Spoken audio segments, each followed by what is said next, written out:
Bitcoin is close to becoming worthless. Let's go.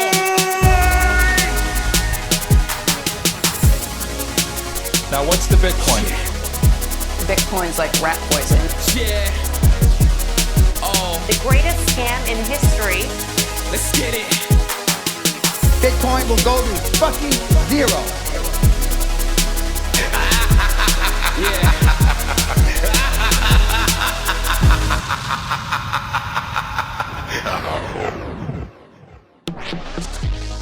Alright, you ungovernable misfits. I'm your host, Max. Everybody knows that Bitcoin is useless, worthless, and doomed to fail. But what if everyone's wrong? What if it's the system that is doomed to fail?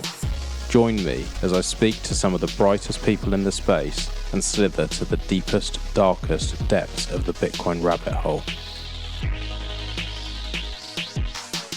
Welcome back, everyone. Today's episode is our monthly updates. I've got Bitcoin Q&A, Antomous and Brother Rabbit, and this was really good fun. We did this in person, other than Antomous couldn't actually join us, unfortunately. The rest of us went out for some beers and had a good catch up. It was a lot of fun. The three of us were huddled around one mic, so the audio quality isn't perfect, but it's still good. And yeah, this was a lot of fun. I really enjoyed it. I hope you enjoy listening, and if you have any questions you can reach out. Before we start, I want to say thank you to my sponsors. I've got CoinFloor UK. If you're looking to stack sats in the UK and you want to buy weekly or monthly, you can do that. If you use the code in the show notes, you will get 30% discount off your fees. So make sure to check them out, and also check out CryptoCloaks.com. Crypto Cloaks have been sponsoring this show for about 6 months now. I absolutely love their products, and if you haven't checked them out already, you want to go to CryptoCloaks.com to see the sort of node cases, the personalizations that they do, all the different types of colors and designs you can even imagine. And yeah, absolutely love that team. They are doing great things, and they are Bitcoin only. Enjoy the show.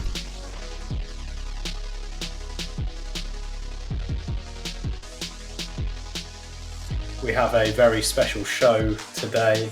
I am joined by Brother Rabbit and Q&A, lurking in a hotel bedroom, all three of us, and also joined by Antomous, who I had on the show a couple of weeks ago, who's been helping Q&A over the last few weeks and months, getting these monthly updates together. Q&A, do you want to do a little run through of how Antomous has been helping you and what he's been doing for you?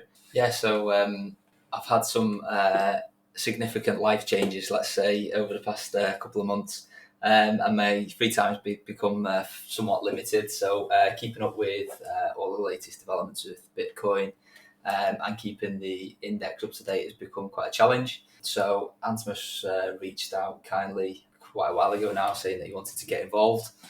So I seized the opportunity to see if he wanted to give me a hand to put the index together. Thankfully, he kindly said yes. And so he's been quietly working in the background with me to keep things up to date and to get these monthly releases out on time. So welcome to you, Antomous, and thanks for your help. Yeah, sure. No, it's been a pleasure. Getting to know you as well, and now jumping in. It's definitely exciting times. Yeah, it's a nice format, actually. And obviously we've got Brother Rabbit with us here as well. Q&A and Brother Rabbit, you've been doing some bits for Ronan and Samurai, some walkthroughs. Can you touch on that? Just some back to basics, really. What with a lot of people starting to care about their privacy, so maybe we'll touch on it a little bit later. But we've been doing some sort of introductory sessions into Samurai, giving people a run through of how to get started and how you can sort of take steps to better your privacy in that respect. Nice, cool. So we've got, as usual, we've got a list here. Antomous, as you've been actually putting these together, I think it would only be right that you go through these also, because I haven't had the time to read through it. So if you can read through and then we'll pick out any bits that are particularly interesting. Start where you want to, mate. Sure. So this month, I mean, we've got quite a lot of UI updates and bug fixes. But we can start off. I mean, Bisq brought out a few minor bug fixes that you should definitely update to. Nothing too special there. We've got Blue Wallet v6.2.3, added Electrum connection toggle. I haven't had a chance to check that out myself, but that seems like a useful addition. Yeah, so just to jump in with the Blue Wallet one of the key things that they've updated here is that when you generate an address within a Bitcoin wallet, Blue Wallet being one of them, it will show you both the text string and it will also show you a QR version of that address. Now, you can sort of save that QR code as an image and set, rather than taking a screenshot of it, you can save that as an image and then send that to whoever wants to pay you via whatever messaging protocol that you like to use, so that they can then, if they've got a Blue Wallet as well, when they just sort of open that, Blue Wallet will detect that and pull the address out from it and say, do you want to pay to this address, rather than them having to copy and paste it. So kind of a neat little UI improvement. Nice. Okay. So then we've got, one of the biggest updates for the month was a huge release from Join Market v0.9.0, introducing fidelity bonds to mitigate against Sybil attacks. And Q&A, you might want to jump in on that as well and go more into detail. It's a big one. Yeah, so my understanding of fidelity bonds, like you say, is a Sybil resistance methodology that they use, where makers, so these are the people who are sort of leaving their Bitcoin within the join market ecosystem to be used within coin joins by takers, the people who want to sort of get an instant mix. They can now opt to use what's called a fidelity bond to lock up a percentage of their Bitcoin as like collateral, basically, so that they can sort of prove that they're a good actor. Where this sort of comes in is that before fidelity bonds, it was quite easy for somebody to act as multiple makers within the system to sort of potentially Sybil attack anybody who's coming along that wanted to do a coin join. It was trivial for them to just spin up loads of different instances and put lots of little pots of Bitcoin and wait for people to come along so that they could try and de-anonymize them. With fidelity bonds, they have to put up a collateral. I believe it's sort of 25. Help me out here, guys. I think Isn't it that it just gets exponentially more expensive the smaller the amounts? Exactly, yeah. So to run 5 instances rather than one would be like 25x more. Exactly. So it incentivizes good actors, basically. So if you were to want to run multiple instances to try and Sybil the network, it's going to cost you exponentially more than it is to run one good instance, where it's exponentially more difficult to try and Sybil the same amount of people. By locking up funds as well, does that sort of give a bit of reputation to certain sellers by, making it, sort of, if you're putting up a fair amount, you've got a bit of, you're safe to say that, you're not going to have someone come back on you in that respect. Yeah, so makers now can come along and they can, takers can come along. The people who want sort of instant mixes can come along and see all of the offers that are on the table, and they can see which makers have used fidelity bonds, and sort of obviously the likelihood is that they're going to opt to use them because they know that people have put up the collateral and are essentially acting in good faith. Either that or they've got a shitload of Bitcoin. Yeah, but I mean, a shitload of Bitcoin would have to be a lot. I mean, they put up a simulation saying that you'd need about 50,000 coins locked up for 6 months to Sybil attack with 95% success rate. So that'll be 50,000 coins. Wow. Yeah. But it's not out the realms of possibility still. Check the back of your sofa. Yeah. So if anybody's Sybil attacking join market, it's probably Sailor. Yeah. It's still not impossible, is it? It's just, it could easily be a government entity who's kept their mouth shut and mined from the early days. Like, you got to expect that unless all governments are completely fucking useless, that at least one of them has done this. But whether they're going to use that to use on join market that's very niche, I'm not so sure. No. And there's one more thing I think as well to point out, that these fidelity bonds, once you've set them, there's no changing them. So especially now, once the change come out, if you want to experiment with it and you want to lock them up for 2 years, and you've chosen the wrong amount, then you're pretty lost. So you'd have to basically put up a new fidelity bond, and you can only have one per maker. So probably the best is, if you want to start out now, choose a pretty short time, maybe 1 or 2 months, just to see how it goes. Obviously, you won't have the full benefits of higher value when locking up for a year or two, but you won't put yourself in a corner. You won't get out again. So is it completely up to the maker how much they lock up and how long for as well? Yeah, exactly. They can set that completely. I mean, there's a maximum. So the maximum is this 1 BTC equals a value of 1, and 5 BTC equals a value of 25. That's the maximum. But you can't just lock them up for 1,000 years and suddenly have a huge value. It's capped at the squared of the amount. Guess that makes sense. Otherwise you can choose pretty much whatever your time frame and amount you want. Interesting. It'll be interesting to see how many people or how many makers opt to use this. I'm sure the sort of efficient market will opt for those types of makers very quickly, I would have thought. Yeah, I mean, it does kind of shift towards people with a lot of coins. I mean, it does kind of rule out quite a few other people. I mean, there is still this random this algorithm that chooses participants for a round that still does include makers without fidelity bonds, but it's only about 12.5% or something. Oh, really? So you're definitely you're not doing much if you don't have fidelity bonds up. And if you're creating a fidelity bond, are you basically, it's like liquid or something like that, where you're exchanging Bitcoin for effectively like another token, or is it that it's in some kind of contract, like a time lock? Exactly. Yeah, it's in a time lock. And you can actually have it in cold storage. So they haven't integrated it yet, but they've teased it basically that will probably be coming up in future releases, that you can actually have it in cold storage, and just predetermine. Or you have to sign a message that you control those funds, and then everyone can see and verify that they're locked up for a certain amount of time. So that it doesn't introduce any extra security risk for doing it. No, I mean at the moment you do, or you can't have them externally in cold storage, but that as soon as that's possible, that should be fine.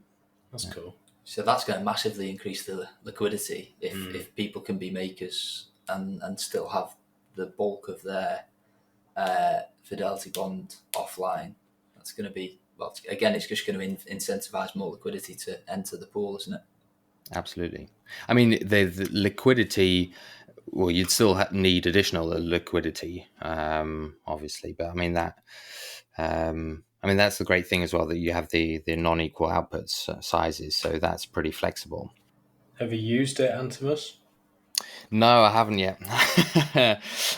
But going through it now, it's definitely intriguing. Something I haven't tried out yet, but especially also because I'm running MyNode. They've got a join-in box on there as well that I haven't tried out yet either, but that's supposed to make it quite a bit easier. One of us really should, because I swear we speak about it every single month from the very beginning. OpenOms is going to come and slap us at some point because we still haven't done it. Have you looked at the interface at all? No, not at all. And there's only one of us in the room that's actually got an excuse, and that's Brother Rabbit, because Max runs a MyNode, I've got a Raspberry Blitz, and you've got a MyNode as well. I've got Raspberry Blitz and a MyNode. And OpenOms sat and literally held my hand and went through it as well. So, yeah, I definitely need to get my ass in gear. When a bus comes, 10 come at once, so any moment now. Speaking of MyNode, that's next on the list. They've got smaller software, they updated all the different software packages. and also improved connectivity with Zap, which also I was struggling with every now and again. That definitely worked. That's a big plus there. Passport, got a big announcement there. I think that was this month, wasn't it? Q&A. It Your was announcement? indeed, yeah. So that was the bigger news. So the news that Antomous is referring to is that I start work for Passport as product and sport lead this Monday coming, funny enough. Really excited to join the team over there and help drive things forward. I think aside from my newly found bias, I do think they've got a really beautiful product that's easy to use. I'm looking forward to getting started with them and to help get more keys into more hands, I guess. The software update this time, the beta version 1.0.7, is that they've added support for Spectre Wallet, obviously one of the most popular desktop wallets in the space. So good to know that they've got support for Passport within that as well. And they've also added support for testnet for those of us that like to break things and like to dip their toes in with testnet first. It's a good option to have. Next big ones. We're also on Ronin Dojo and Samurai. Samurai, I think they updated the logic behind pin entry, but I saw there was quite a bit of discussion on that. But that was, I think, in the last month. You probably have quite a bit more infos on that part. Yeah, so somebody came out, I forget who it was now, that shared that there was a again I'm using air quotes here, a vulnerability whereby the 6 to 8 digit pin on Samurai can be brute forced after, I think it was something like 100 hours or something of continuous trying, brother? Oh, I think it was a lot more than 100 hours. I think it was 100 days, if I remember rightly. Yeah, you might be right, actually. So for 100 days of continual brute forcing from a fairly powerful computer, you could break through a 6 to 8 digit pin code, which isn't strictly a sort of Samurai vulnerability. It's true of any pin numbers of that sort of length. Bit of a nothing burger, if I'm being honest, in terms 100 of days. Yeah, well, remembering that this is on a phone that's been unlocked as well. So if you're following sort of best practices and you're putting, a good strong password on your phone, and maybe not using your fingerprint to unlock your phone as well, that's always good practice. That you've got to bypass that to even get to be able to try this vulnerability as well. So they have made an improvement there as well. So just to break it down, essentially for this vulnerability to be taken advantage of, somebody would have had to steal your phone out of your hand while it was unlocked, then spend up to 100 days with it plugged into a computer continuously trying the pin, while you sat there and did absolutely nothing to sweep your funds to another wallet, knowing that your phone's just been snatched out of your hand. For this attack to actually be fruitful for the attacker. So again, like I said, bit of a nothing burger, but the guys have responded and changed the pin entry timeout slightly as well, just to sort of prolong the attack period required, I guess. It might sound stupid, but it's also quite nice to hear people are worrying to this level. Like, they're worrying past what's really likely to happen. It makes me more confident that, like, well, if this is the best that people can attack with, then it's pretty fucking secure. Yeah, and at least you've now been informed as part of this that you understand what the risk is of it, and then if you want to make a decision to not use it for yourself, then you consider yourself better informed.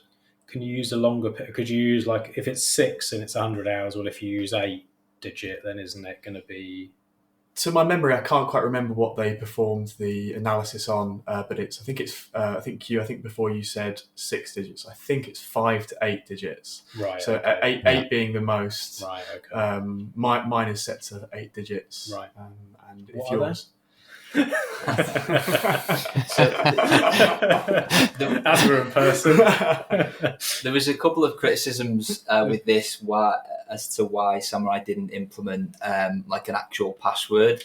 I'm not speaking for the devs here because I haven't heard them say this, but my initial thought to that was, well, the likelihood is that most users are lazy and they're going to just use the passphrase that they created when they create the Samurai wallet. So it's in terms of you're probably losing more security than you're actually gaining by feeling like you've got a longer password to get into the wallet, because most people are going to use the same one rather than remember a really long secure passphrase and a really long secure password just to get into the app as well. Yeah, certainly, or even mix up the two. There's the support often receive emails as to, I've lost my Bitcoin. Obviously, with Samurai, you need 12 words plus a passphrase. And so if you're mixing up your passphrase, which is used to generate your private keys, if you mix that up with the password you use to log onto the app, then I think, there's this sort of trade-off with UX flow and support tickets that's also to be considered as well. So although I haven't conversed with the Samurai team on this directly, I think there was lots of considerations which went into to sort of deal with this sort of, what would you call it, release of declaration of attack or vulnerability. So they decided to, I think it's the logout attempts on the pin, if I'm right in saying, change the way that's managed. Yeah, I was one of the ones who jumped into the discussion, and I was also advocating for the option to have a passphrase or a password. But that argument definitely that I can definitely see with the support tickets and having 3 different things to back up and to kind of manage. I think that is for a lot of people. I think at some point you kind of do, when you know your way around the app and you've used it for a long time and you've kind of got your setup all done, you take it a bit for granted. But I think just like the beginning, it can be pretty overwhelming, and they see it live, like the support tickets that come in, the people that have locked themselves out, and that obviously was an additional hurdle. There's 2 other ways to look at this as well, is that ultimately Samurai is a phone wallet. So if you're using Samurai for your cold storage, then you shouldn't be carrying that around with you so that somebody's going to be able to snatch it off from you anyway. And if you are carrying a phone wallet around with you on your day-to-day phone, then just don't have any significant amounts of Bitcoin on it. Simple as that. Absolutely. Yeah, Seed Signer v0.4.4. That was also a big one. He was on TFTC as well. Had a good explainer there last month. Went through everything in detail. That was really insightful. But here last month they brought out quite a few things that they were talking about there as well. Do you want to jump in there? I think it's definitely worth mentioning here that they've been putting a lot of development into Seed Signer, and certainly the first I heard of it in I think they were on Citadel Dispatch with Matt. Oh, that was it, yeah. And I think they were talking about generating private keys from taking photos using the camera on the Seed Signer. Exactly, yeah. That was.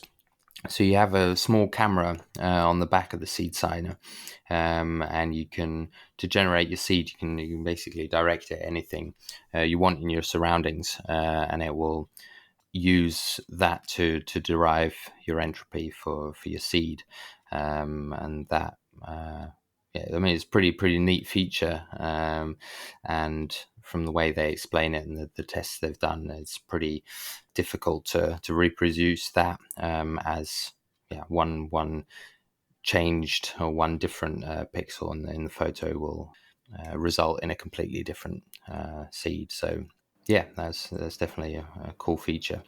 So just for my to humour me, prior to this feature, was there a way to get your Seed Signer to generate a 24-word seed, or was it always inputted externally using a different device to generate the seed? I think Seed Signer said you pick them out he would cut them out and then put them into a bowl and then cut, wasn't it? Yeah, so it's a bring your own entropy device, so you can do them the way Max has just described there, where you can cut all of the 2,000 and whatever words it is out of the bit 39 list, or you can, it's got a dice roll entry method as well, or as brothers just said, now they've got the photo option as well. So there's 3 different ways of generating the seed, aside from using another device like a call card or something like that you can bring your seed with you as well. You couldn't generate it using the device. You couldn't just like you could on a ledger or a cold card. Yeah. You had to bring your own. Okay. Yeah. So this is quite a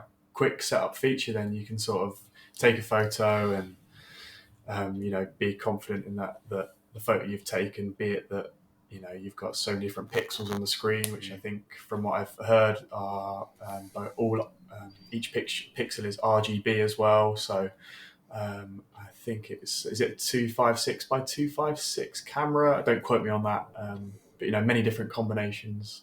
That sounds pretty good. Quite easy to get into. The only sort of tinfoil hat response I've got to it, I suppose, is obviously if you were to take a photo and it spits out a seed, aside from delving into the code base, how do you verify that photo equals the corresponding seed, I guess, because it's not like you could do that again on a different device, because like you just said, you can't take the same photo twice due to lighting and anything like that. So how do you ensure that seed A is the right one generated based on the composition of that photo, I guess. I'm probably going to get shot down for that by somebody commenting on this saying, this is the reason why, but just off the top of my head, it's just something that's just a consideration maybe. It would be nice to, and I apologise because I've not really looked into this release note, but it would be nice to sort of take the photo in addition to added entropy, so adding extra sort of dice rolls on top of that photo or something like that, just to... You can add a passphrase though, can you? Yeah, you can, yeah. Yeah, and you can obviously then also add additional entropy. Okay. But well, no, I don't know if you could, but I mean, even if you would, you wouldn't solve the problem of not being able to verify the photo being the source of the entropy, because I mean that's kind of the trade-off, isn't it? I mean, because if you could store or save the photo to be able to reproduce it, you're basically storing that source, which you don't actually want to have stored. I mean, that's like with the open dimes, you can like drag folders in or images and files to generate that entropy, and there you can, I think, reproduce that. Can't you? I mean, that's, or is there an additional source there as well? Because I always thought it was weird having photos on my laptop that could reproduce the exact with an open seed. dime, you mean? Yeah. No, I believe with OpenDime it isn't just your it isn't just the photos. For example, if you were to drag them into to create it, that it uses to create that public-private address pair or key pair. I think that the OpenDime also has within it a way of generating a seed, or not in this instance, but an address and private key, and you're adding entropy to that by dragging photos. So I don't think it's quite reliant on just your photos. I don't think you'd be able to take 2 open dimes, for example, drag exactly the same photos onto them and generate the same address and private key. What about if you had on a seed signer, you take the photo, you obviously don't want a copy of that on your computer, but because it's air gapped, would there be a way of having it so that you could like pass that to another seed? So if you had like 2 seed signers, put that into like a micro SD card, shuffle that across to a second one, and then verify that it comes up with the same on both? Oh, that's interesting. I suppose, what are you solving there though? Because both seed signers will be running the same code anyway. Yeah, they're just being used to generate your 24 words, isn't it? But it's just verifying with the code. I guess I'm not a coder, so it's... Or is there another device like a Spectre DIY or like a passport or something like that you could run the same, you could do the same on both devices and see if it came up, and they have different code bases, and then it would be unlikely that both are going to throw you out fluff? I don't know. I suppose in theory, That's coming from yeah. the least technical man in Bitcoin. What a fucking idiot. So ignore that. Max is looking at me in Yeah. Q&A going, what Yeah, I've got one eye on both. Like, is it? Yeah, shut up, Max.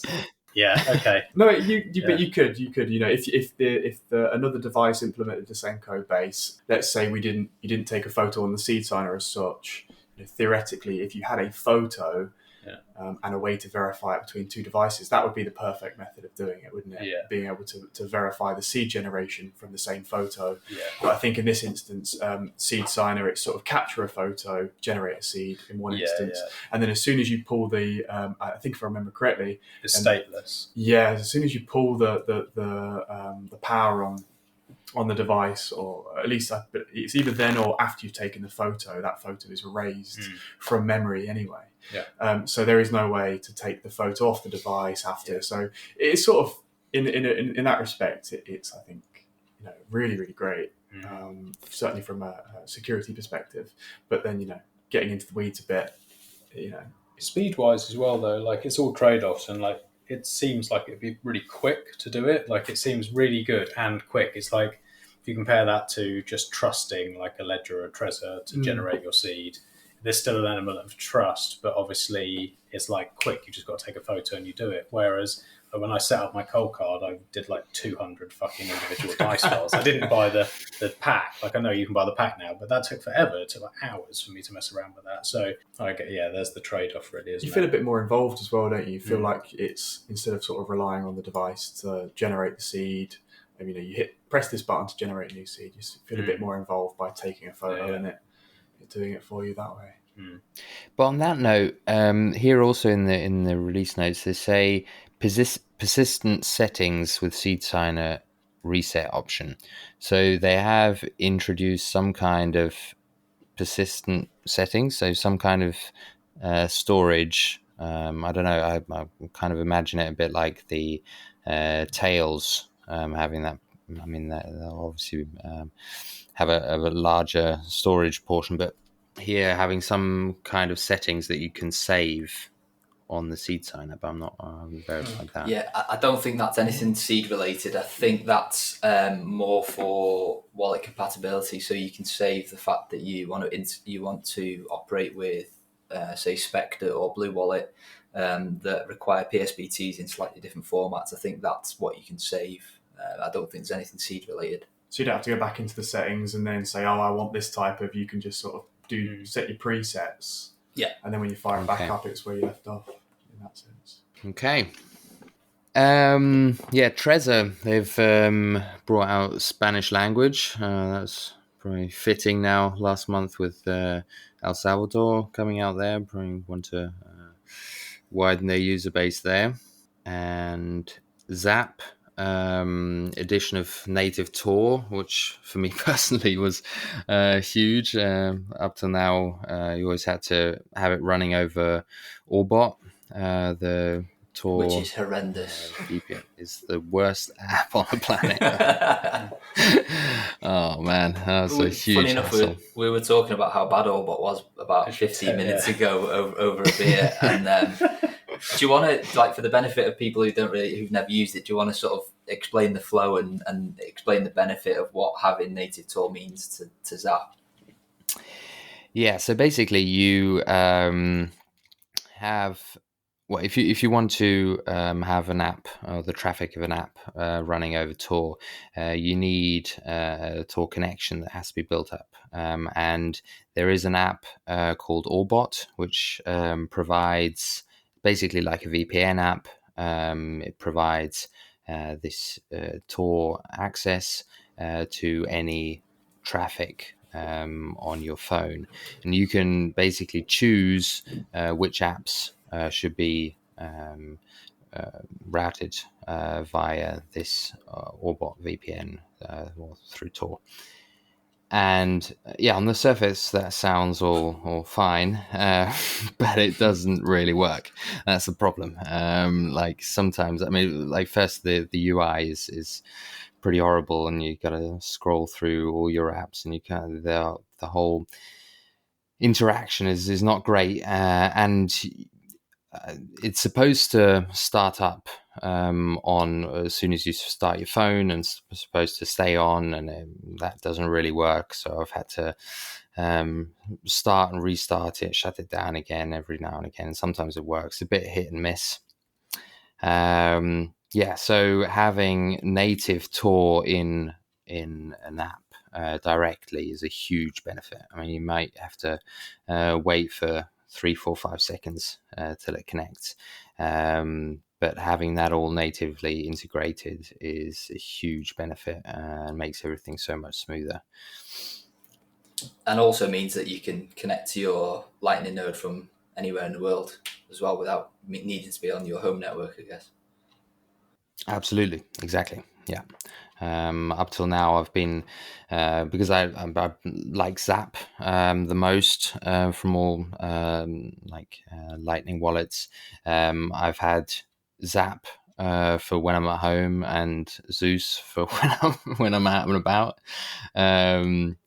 which hasn't been great either. That combination of jumping backwards and forwards. So I'm really happy with that development. It's interesting, isn't it? I think we'll see more and more apps turn to Tor because I think people are looking for a bit more privacy as they're walking around using these devices. Obviously, the benefit, using Tor can be a bit slower, but the benefit you've just highlighted there is that it means that you can use your app away from home. You're not on your home network, so it's those the benefits that sort of sell us on these things rather than the negatives sometimes. So I hope that more apps sort of turn to Tor. Obviously, it being good for privacy as well, hiding your IP address. So fingers crossed on that front. There's been a lot of talk about Tor. There's issues with it, especially like recently. There was a load of like changing from V2 to V3, and there was like attacks and stuff. Is it bollocks, or is it like? And is there anything else? Because from my understanding, it seems like other than the fact it's a bit slow sometimes, it seems like everything should go over Tor all the time if you want privacy. But then it's like, is that going to, if suddenly everyone tomorrow went, oh, I care about my privacy, let's just do everything through Tor, is that going to mean because there's more people on it that it's going to be slower?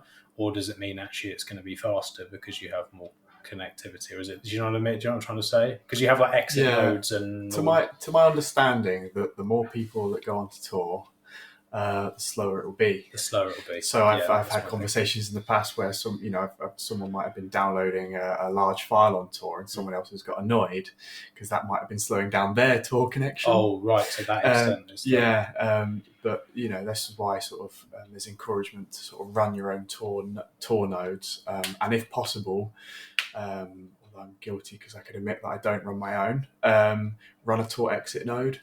In certain jurisdictions, you can't do so for legal reasons, but there seems to be I think it's the best tool we have to maintain privacy when browsing online. It has its trade-offs. I can't remember the other questions you asked now. Well, it was about like slowing it down if everyone starts caring. So then my next question, my follow-up would be, if we really care about Bitcoin and we really care about privacy, should we not have it that all Bitcoin nodes have it as an option to be an exit node with the flick of a switch? So, because if you said to me tomorrow, the best thing to do is like run a Tor exit node, I'd be like, yeah, cool. Fuck knows how to do that. I'm not going to sit and try and work it out. But if it was like on my node or my Ronin or whatever, and it was like, tick this and then it's going to do it, I'd be like, yeah, I'll do that. Because that's the right thing to do. Can we not have that as a bit of a push, seeing as everything in Bitcoin seems to rely heavily on Tor, that we give back a bit? To my knowledge, I don't believe there's any node implementation which has a Tor as an exit node available. Could it? I don't know what the hardware requirements are. However, most of these node packages run on really cheap hardware. Yeah. So if it was anything more substantial than routing basic traffic, then you might run into issues.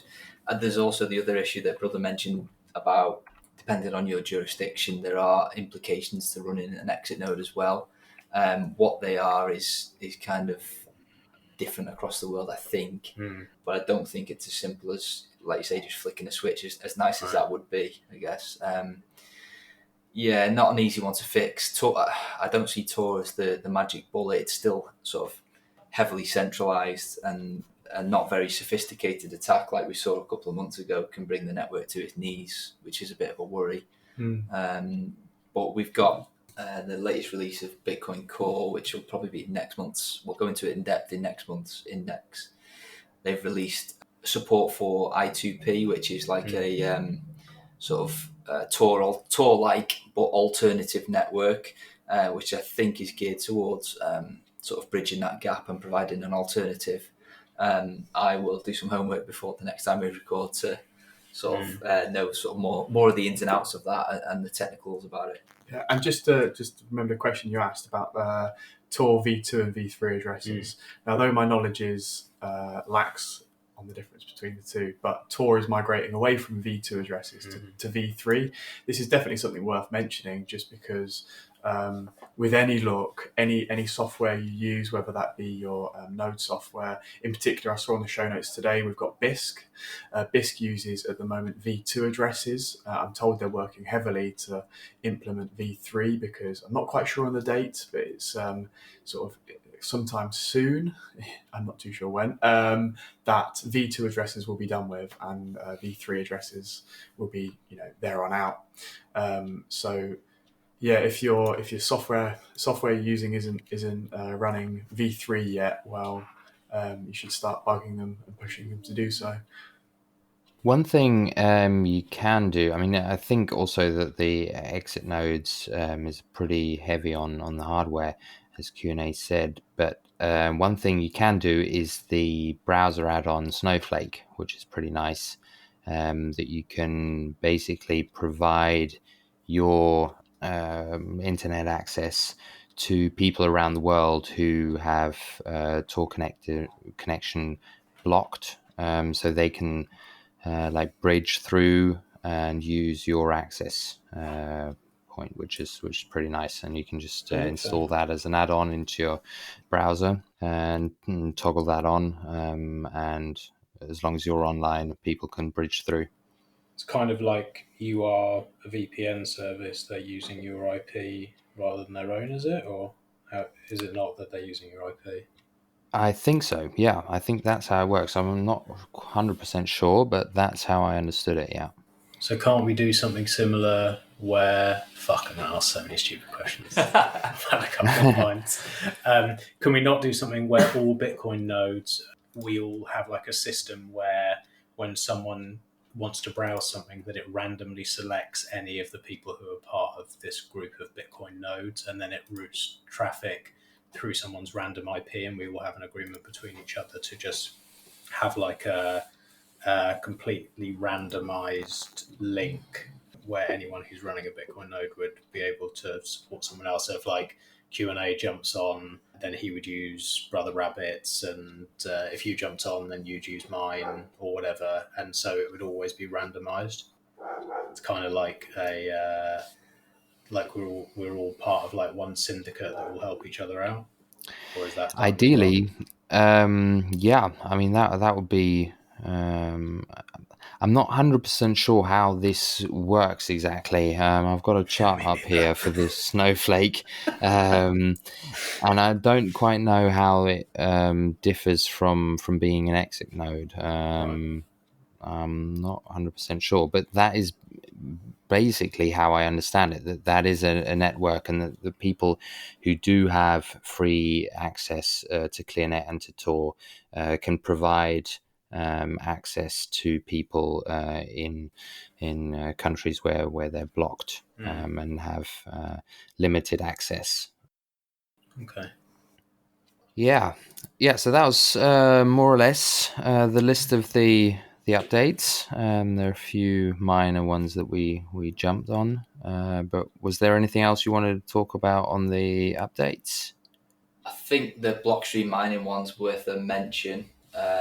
Blockstream have come out with a couple of different sort of forays into mining, the most notable of which is essentially a container with a shitload of miners in it that they can plonk onto anywhere they want, essentially. The idea being that they would put that onto an area of stranded energy, or an area where energy is the requirements are quite intermittent. Obviously, they would approach the energy provider to say that we know that on a Sunday night that your station is overproducing by 300%. When you're doing that, rather than waste it, we'll buy it off you at X amount, and we'll power our miners. We don't need you to worry about anything to do with Bitcoin. You don't need to hold it. You don't need to touch it. All you need to do is sell us your energy at whenever you don't need it, and we'll buy it off you at this amount, which obviously solves a massive problem for the energy provider.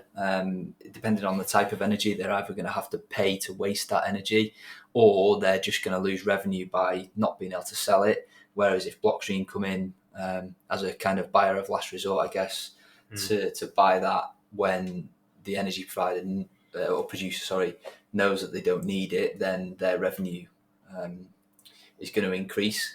So it's a fairly new venture, but I think if this sort of, in theory, in my head, the model seems like a win-win for both parties, and is a model that should take off. I don't know what your guys' thoughts are on it. I would think that it has to. The peak time thing maybe wouldn't work. Like if it's like, oh, you've got very low usage between, like, I don't know, 2 a.m. and 6 a.m. or something like that, it means that you'd only have those miners running for that time at that price. I think what is more likely to, obviously you have to invest in the hardware, getting the thing there, insurance on the thing, security on the thing, depreciation of the asset, blah, blah, blah, blah. So you'd have to want to be running these things 24 hours a day, 7 days a week, which means that what's more likely is it would be stranded energy, but it would be stranded energy that is not used at all. They're overproducing because they've built for 5 years ahead or whatever they've done. And there's loads of that, like fuckloads of that, even in the UK, where you've got but then the other thing is you've got, say it's solar or wind, you've still got the same issue, which is in the nighttime, solar's not producing, or when the wind isn't blowing, then you're not producing. And then unless you've got massive battery banks, there's nothing stored, so you can't run them 24 hours a day. So it would, like, the places that it really seems to make sense is like nat gas, but then that's already kind of covered. You've got Steve Barber, you've got what Marty's doing, you've got all these different things. So I don't know where they fit. There must be probably places with massive battery banks where they overproduce, but I don't know. Yeah, I think like stranded energy that's like entirely stranded. I think that is a huge opportunity, but then you have to kind of take up the whole endeavor yourself. Because I think there are a lot of energy producers that are kind of in the middle, that do want to provide energy to consumers, and that have takers, but just not around the clock. And I think there is a place for miners to balance that out. I think one concern that I have heard of, that people are researching into, and then probably a lot of development will have to be done, is that actually kicking them up and down, like starting them up and shutting them back down again in short intervals, actually reduces the lifespan considerably. And especially like with thermal expansion and so on, the stress on the boards and the chips is pretty substantial. So no one quite knows what that will look like and how much the lifespan will be reduced. But I think in the coming years there will be quite a lot of specialization as well of hardware for specific use cases. At the moment, there's a lot of like basic, you can one size fits all, and you can kind of tailor it to your situation. But I think in the coming years we'll have more diversity there on the supply side of different machines that will be more efficient in different circumstances. Yeah, I would think so. I just can't. I just can't imagine you would. I can't imagine you do that with like a load of S19 Pros or M32Ss or like a new hardware that's you have to invest so much money to get these and get them set up, and then you run them like 4 hours, 5 hours a day. I cannot see where that could possibly work. Even if you're getting the energy free, or even if they're paying you to take the energy, you'd still lose money. So it would have to be like a continue, but it doesn't mean that, maybe they say, oh well, you can have the energy free or close to free between these hours, but you pay X amount the rest of the hours, so it sort of evens out. Maybe you could do something like that, and maybe it could even be when energy producers are building something that isn't going to, like for example, like charging stations for electric cars and things that aren't at the capacity yet.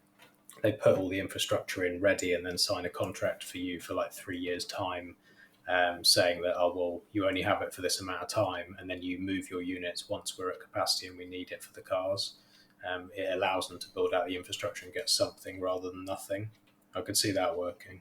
Is this Blockstream's way of sort of trying to brand themselves like somewhat of a green company? We have in most recent years a lot of companies trying to drive a sort of environmentally friendly policies and whatnot, and by sort of advertising this service that they can rock up with a shipping container full of miners and actually give you something back from your wasted electricity.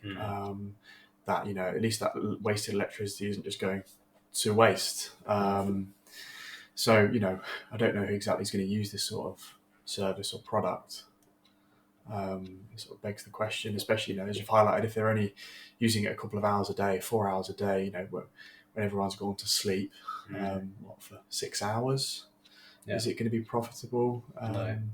Or is it just going to be a little bit of more of a I don't know, publicity release? Well, even if it is virtue signaling, like as stupid as it is, it all kind of works in our favour, because at the moment we're all just a load of like planet destroying drug dealers, and so at least if we can virtue signal and say, oh well, we're using all this stranded energy and we're doing this, people lap that up, so it's good for Bitcoin, I suppose. We'll see. It sounds cool. It's interesting to see more people enter that space. The whole mining thing is fascinating me at the moment. Yeah, what always struck me as weird is like the size of the miners, because I would have thought like the two extremes would be a lot more attractive, like having like tiny miners like the size of nodes for people at home, basically just have the same efficiency, but just being a lot more flexible, and then for like industrial grade, like have like huge machines. And that size kind of always struck me. So I think that was also something that once you start investing into a field like that and exploring the opportunities, and a product like that, if they get it modular enough, that it can be flexible and have a long enough lifespan, I think it does have a place. Yeah. I think the thing with mining, just to come back to your point about having small devices to do it, is mining's an all or nothing game. You either find a block or you don't. Yeah. And to increase your likelihood of finding a block, then you need to do more hashes, and you can't do that on smaller hardware. So I guess that's why they got phased out years ago as the hash rate USB increased. ones. Exactly. Yeah. They'll probably be in museums before long. What are you talking about? I've got 20 of the things. I think the just to cap off an education piece that I wanted to show was the 4-part OXT guide from the OXT team, namely Ergo BTC. He's done a 4-part piece on understanding Bitcoin privacy, where he talks about the sort of the core concepts of sort of transactional level privacy, the core concepts that chain analysis firms will use, and then sort of makes or sort of adds in some actionable steps as to what you can do and the tools that you can use to counteract the tools that are used by chain analysis firms. 4-part piece. It'll probably take you just under an hour to read from start to finish. But if you wanted to sort of get underneath the surface of improving your privacy, it's a really good place to start. Yeah, lots of visuals on the guides as well, aren't there? So it's not sort of death by words. It's not War and Peace, but it gives you sort of good visuals to try and understand sort of the flows of different sort of Bitcoin heuristics, and Ergo does a really good job of sort of breaking down sort of piece by piece as to where to start really. And he was also on the pod with Stefan Livera speaking about it. So for starters, that's pretty good resource to jump in there and get a bit of depth there before jumping into the article. I think that's pretty valuable. I think finally we may as well use the opportunity to shill our samurai guides. Brother, do you want us to take us through what we've been doing? So with any luck, this will Max has promised be out in a couple of days. So if I said he's promised, I don't know if you heard that. So if you listen to this now, on Sunday the 19th of September, we've got the last of 4 sessions focused on an intro into Samurai Wallet.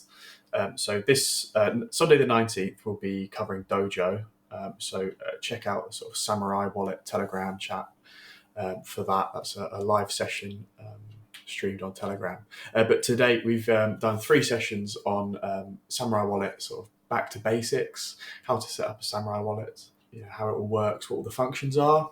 Week 2, we went through the Samurai Wallet spend tools, so sort of leading on from the 4-part series of what Ergo did. We gave a sort of a breakdown of each of the different Samurai Wallet spending tools. So if you want to start taking your Bitcoin spending seriously, or Bitcoin privacy spending seriously, perhaps you should check out session 2. And then the session we've just done, session 3, was on focused on Whirlpool. So whether you're a sort of a novice or sort of you've been using Whirlpool for a little while now, we give an overview of sort of getting to grips with the basics of doing a coin join on your mobile device, through to running Whirlpool CLI on your node. And where can people go and watch where can they catch up? So you can check it out on the Samurai Wallet YouTube page or bitcointv.com. Did it all go smoothly? Oh, don't. Not exactly. Not exactly. We were plagued by technical issues. Connection issues on Brother's part, and hardware issues on my part, where my computer decided to muck up some of the local recording, so I had to do my best post-production. But I think we got there in the end. We got something usable up there for people to catch up with. I'll let you into a secret. For the last session, which went quite well, I was using my neighbour's Wi-Fi. Did he know about it? He did know about it, yeah. I asked him politely for his code. So maybe that was why it went so well. Was he converted? Does he know? He has no idea. I like it. Any other bits to cover? No, I think that's a good ending point. That's the important bits. All right, mate. Well, thanks for joining us. This was very nice. It's nice to have 4 of us here. I wish you were here joining us for a beer, but absolutely, maybe next time. Exactly. No, thanks a lot for having me here. Yeah, next time we'll have a few for you anyway, mate. We'll have some more. Wonderful. Looking forward to it. All right, bud. Well, I promise I will tomorrow. I'll get straight on editing this and get it out as soon as possible. So have a look at your next episode. And thanks everyone. Appreciate it. Thank you. Cheers, guys. Cheers.